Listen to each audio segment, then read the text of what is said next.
Hello, love bugs. We're going to catch up on this advent of kindness before we go any further. Okay, we left off at number 5. So we need to go to 6, which is right here.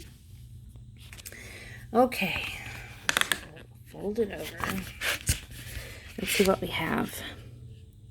One of the 20th century's greatest humanitarians was Mother Teresa. She devoted her life to caring for the sick, the poor, and in 1950 she established the Missionaries of Charity, a religious congregation focused on helping anyone in need, regardless of their social status or religion. Her actions of kindness and generosity were rewarded with the Nobel Peace Prize in 1978. So, mission number 11 is now it's your turn to do something for your community. Sign up to do volunteer work for your local soup kitchen, food pantry, church, or similar. And mission 12, plan a surprise for someone. It can be as simple as serving breakfast in bed or something more advanced like covertly putting up a Christmas decorations in someone else's yard. That one is nice. Number 7. What could it be? Let's see. The world's largest soup kitchen is located in the Golden Temple in India. I'm not going to even pronounce that. They serve more than 100,000 free meals a day, 365 days a year, which adds up to more than 96.5 million yearly meals.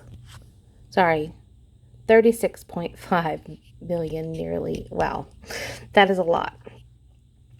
Everyone working at this massive kitchen is a volunteer, and the entire budget is donated, sometimes more than 2 years in advance. That's amazing.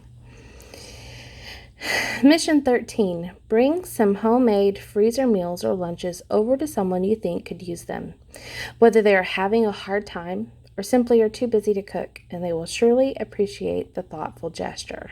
That's nice. Mission 14, bake some cookies or cupcakes and give them to a local nursing or retirement home. You guys, that's a great idea, but with the COVID rules, you might want to check and see if that's even allowed, which is very sad. Another alternative is you can bake them and take them to your police department or your local fire department, any of your first responders. That's usually a good idea as well. Now we're going to look for 8. 8 was yesterday. I told you guys I was going to catch you up. Okay. On December 8th, 1949, 3 brothers were digging the clay at a little factory near Bulgaria. Fate, however, had something special in store for them. At a depth of about 6.6 feet, the brothers found more than 13 pounds, of solid gold carved into elaborate shapes. The blank, I'm not even going to try to pronounce that, treasure, as it is called, dates all the way back to the 3rd century BC, making it priceless. Oh, that's a long time. Mission number 15. Imagine the excitement of a child discovering a buried treasure in the playground. Find a box that can survive for a little while in the ground. Place a treasure of some sort inside and bury it at a nearby playground. Okay, guys, that's a great idea. I hate that I'm having to throw these stipulations out at you, but please check with your local authorities first. Digging in a public park, I think, is illegal. At least here in Texas it is. So definitely check with either your local officials or at least Parks and Wildlife or somebody. That's a fun idea. Another idea would be maybe to talk to a teacher that you know and give that suggestion, because kids do love to find things in the playground. Mission 16, leave some coins for someone to find at a vending machine. That is always fun. Along with one of those sticky notes from the other day, you were talking about setting someone up for an amazing day. And today is the 9th, so I'm going to go ahead and read the 9th as well. So then we are ready to go. And you are going to be all caught up. Did you know that the very first Christmas card was sent in 1843? And that today, December 9th, is International Christmas Card Day. It all began when Londonese Sir Henry Cole found himself stressed out over a big pile of unanswered mail. He asked a friend, an artist, John Calcott Horsley, to illustrate a card with holiday greetings, and had 1,000 copies made by a local printer. This solved his problem and also started a billion-dollar industry. I once wanted to help, that's what I wanted to do. I wanted to work creating Christmas cards. That would have been fun. Mission 17. You already guessed what this mission will be about, right? Yes, Christmas cards.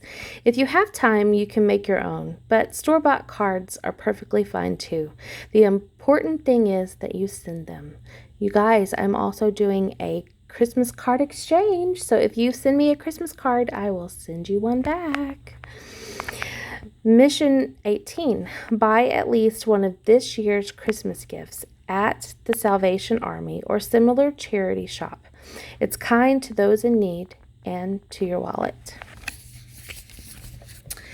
That, my friends, is a catch up on kindness. And now I'm going to turn the camera around and we're going to do catch up on Sheila. Not literally catch up like on me, but I thought I'd catch up with you. I was going to sit and have a cup of coffee with you, but I did not allow myself enough time for that. Last week, you guys know my husband was working. He has been being furloughed every other week. This week, they returned to normal. Yes. We'll see how long it lasts, but for now, we're enjoying it. And I kind of am enjoying crawling back into bed after he goes to work. And I don't know why I do it, because I play on my phone until about 6:30, and then I'll doze for 30 minutes and get up at 7. So it's not like I'm getting a ton extra sleep, but it's just nice to have a slow-paced morning. So many mornings I rush around here like a crazy lady between doing laundry and cleaning and cooking and all the stuff that needs to be done.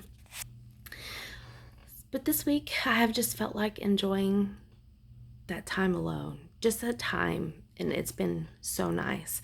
So that is my reminder. I really wanted to film this yesterday, but I did not leave myself enough time to do that. So my reminder for you right now is to leave yourself some time, whether it be at the end of the day, the beginning of the day, whatever it might be, and just enjoy it. Whatever it is that you're doing, enjoy it. I told you guys I was going to take a test on Sunday. Well, I got through all of my pre-certs, or what I thought were going to be all of them, and it was just the first set. There's a second set, and then I will have my test. So I am now 1/4 of the way through that. These are pretty intensive. Today is Wednesday. Yesterday, I finished the first and got all the way through the second and earned some credits, some just behind the scenes extra credit kind of certificates for that. But it's not the actual exam, but it's kind of like a pre-test, and it is a little difficult. So I can see why they give you more than one try for the exam. And it is what it is. It doesn't mean I can't start my business. It just kind of,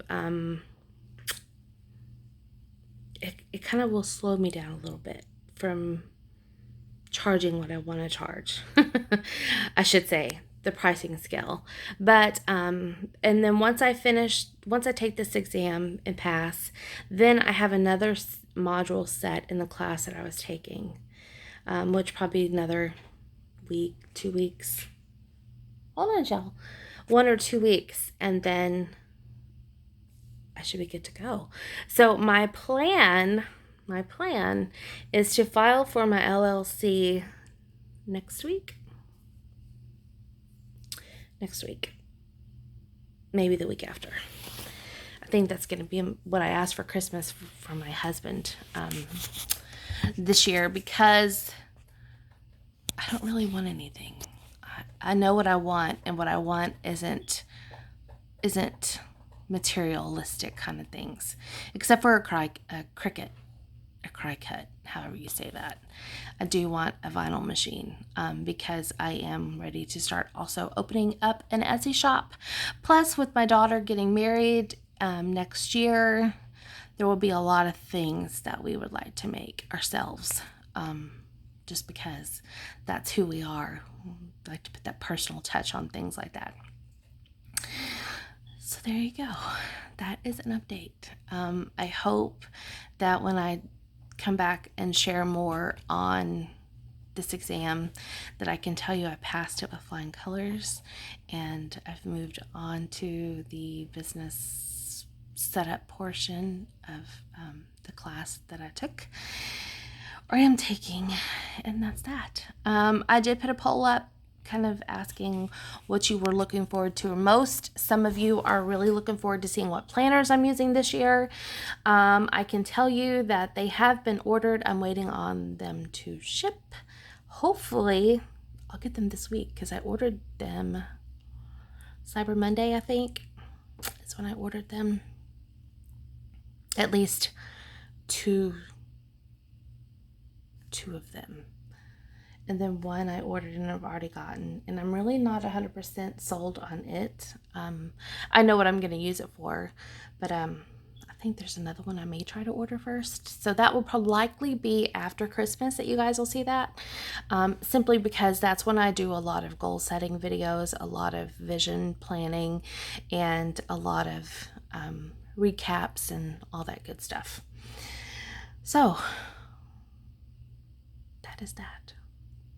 Thank you for hanging in there. I know I went MIA for a while, but sometimes you have to. I literally have been digging in. It's just been busy. I've been busy at work, and then I've been busy with this class and life, cooking and taking care of my family and laundry and the things that don't stop. And the plans that need to be put in place for an amazing 2021. I want to go back, I think today while I'm at work, I'm going to go back and listen to some of my last videos of last year. I'll try to remember to put a few up in the comments down below. You can find all of the missions. I will catch you all up in the description box. So make sure if you don't want to stop and write them down, just go look down there. They'll be there only because it's a lot, and I don't want to put that big long of a comment in the comment section. But in the comments, I will pin a few videos to some of last year's. I'm anxious to see what my vision for 2020 was. I know the word was fearless, and you guys know I have faced a lot of things just like you have, and fearless has taught me to be brave. I've learned a lot from seeking out to be fearless in my life, whether it be standing up for who I am and what I believe, or discovering what it is I actually want to do with my life. Now that I'm at the phase that I'm in, I have faced teenage drivers teaching 2 boys how to drive, and one of them has his license, and the other one will be taking his test this weekend, and probably have his license in hand next week. So we face that fear. Now we just have insurance for 2 teenage boys, and that's I know that's part of it, and they know that they need to get a job and pay for that, but jobs aren't so easy to come by for anybody right now, so it is what it is. I've faced decisions on putting boundaries up on who deserves and who belongs to be in my life and who doesn't. In my real life, in my family relationships and friendships, online, everywhere. I've learned that my life has a lot of value, and I have a lot of value to share with people who really treasure that. And you guys are very good about letting me know the times that I share and what I share that touches you. Gives me a lot of feedback, but it also kind of solidifies my purpose in this world. My purpose is to serve others in many magnitudes. I know I've been talking a lot about business, starting my own business, but you guys also know that behind the scenes there is a lot of other things that I want to offer and provide on another business level, kind of as a second business. Life coaching is that. So not only am I going in and getting certified to do bookkeeping, I also am going in at the beginning of the year and getting certified to be a life coach. I think all of these skills that I've learned and putting them into practice, not only will make me a better person, but will help me help others. So there you go. There's a little vision of what's in store and what's ahead and where I've been and what's going on and all that jazz. I will see you guys in the next video.